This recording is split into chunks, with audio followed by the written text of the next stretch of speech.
Media pembelajaran yang kami buat adalah pop-up book. Di halaman pertama merupakan identitas. Judul yang kami ambil adalah ancaman terhadap negara dalam bingkai Bhinneka Tunggal Ika. Halaman kedua merupakan materi dari bab 1, yaitu ancaman terhadap negara kesatuan Republik Indonesia. Yang pertama adalah ancaman militer, yaitu ancaman dengan mempergunakan kekuatan senjata terorganisasi yang dinilai mempunyai kemampuan membahayakan kedaulatan negara, keutuhan wilayah negara, dan keselamatan segenap bangsa. Contohnya agresi, sabotase, spionase, aksi teror, pemberontakan, dan lain-lain. Yang kedua adalah ancaman non-militer, yaitu ancaman yang tidak menggunakan kekuatan senjata tetapi jika dibiarkan akan membahayakan kedaulatan negara, keutuhan wilayah negara, dan keselamatan segenap bangsa. Contohnya ancaman terhadap ideologi, ancaman berdimensi politik, ancaman berdimensi ekonomi, ancaman berdimensi sosial budaya, dan ancaman berdimensi pertahanan dan keamanan.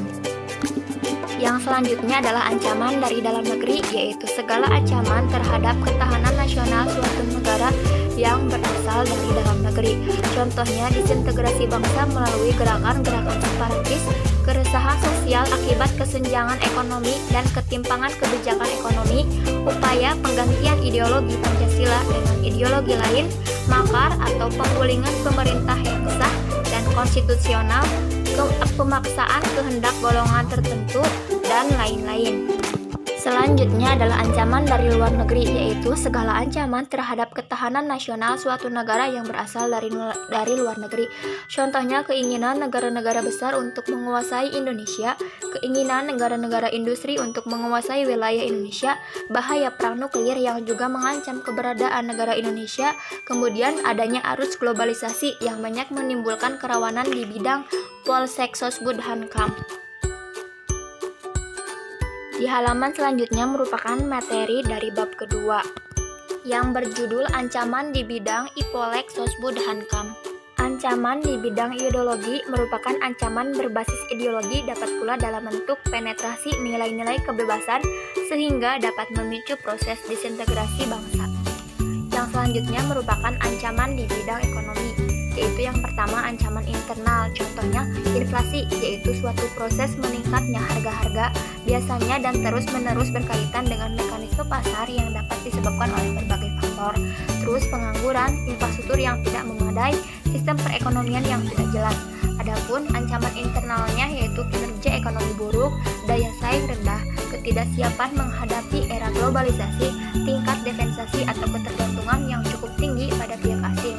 Kemudian ada ancaman di bidang politik. Ancaman dari dalam negeri yaitu berupa penggunaan kekuatan berupa pengerahan massa untuk menumbangkan suatu pemerintahan yang berkuasa atau menggalang kekuatan politik untuk melemahkan kekuasaan pemerintah. Kemudian ada ancaman dari luar negeri, yaitu dilakukan oleh suatu negara dengan melakukan tekanan politik terhadap Indonesia. Selanjutnya ada ancaman di bidang sosial budaya, yaitu ancaman dari dalam didorong oleh isu kemiskinan, kebodohan, keterbelakangan, dan ketidakadilan yang menjadi titik pangkal segala permasalahan seperti separatisme, terorisme, dan kekerasan. Yang kedua adalah ancaman dari luar berupa penetrasi nilai-nilai budaya dari luar negeri yang sulit dibendung mempengaruhi tata nilai sampai pada tingkat lokal. Kemudian ada ancaman di bidang pertahanan keamanan, yaitu pada dasarnya konflik yang terjadi pada suatu wilayah seperti Aceh, Papua, dan Maluku yang kesemua itu memiliki tujuan yang sama, yaitu ingin memisahkan diri dari NKRI dengan semakin bermunculan masalah suatu wilayah. Hal ini diakibatkan karena semakin lemahnya penerapan dan penegakan hukum dan keadilan yang mengakibatkan hilangnya tingkat kewibawaan hukum dan para penegaknya dari sudut pandang para pemberontak, pada khususnya yang ingin memisahkan diri dari NKRI. Halaman selanjutnya merupakan materi dari bab ketiga, yaitu peran serta masyarakat untuk mengatasi berbagai ancaman dalam membangun integrasi nasional. Yang pertama adalah peran serta masyarakat dalam mengatasi berbagai ancaman. Salah satunya ialah ikut berpartisipasi untuk mempengaruhi setiap proses pembuatan dan pelaksanaan kebijaksanaan publik oleh para pejabat atau lembaga-lembaga negara. Kemudian, menjunjung tinggi hukum dan pemerintahan.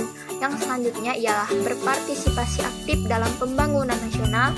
lalu memberikan bantuan sosial, memberhentikan rehabilitasi sosial, melakukan pembinaan kepada fakir miskin, dan lain-lain. Yang kedua adalah peran serta masyarakat dalam mengatasi dalam bidang Ipolek Sosbud Hankam, yaitu peran serta masyarakat dalam bidang ideologi, peran serta masyarakat dalam bidang politik, peran serta masyarakat dalam bidang ekonomi, peran serta masyarakat dalam bidang sosial budaya, dan peran serta masyarakat dalam bidang pertahanan keamanan. Yang ketiga adalah upaya mengatasi ancaman di bidang Ipolek Sosbud Hankam. Yang pertama, upaya mengatasi ancaman di bidang ideologi. Yang kedua, upaya mengatasi ancaman di bidang politik. Yang ketiga, upaya mengatasi ancaman di bidang ekonomi. Yang keempat, upaya mengatasi ancaman di bidang sosial budaya. Yang terakhir adalah upaya mengatasi ancaman di bidang pertahanan dan keamanan. Di halaman selanjutnya merupakan soal latihan. Kami sudah menyiapkan beberapa pertanyaan. Contohnya yang ini yaitu sebutkan contoh ancaman militer. Ketika dibuka ada jawabannya. Begitupun dengan soal-soal yang lain. Ini spot yang bisa kalian lihat.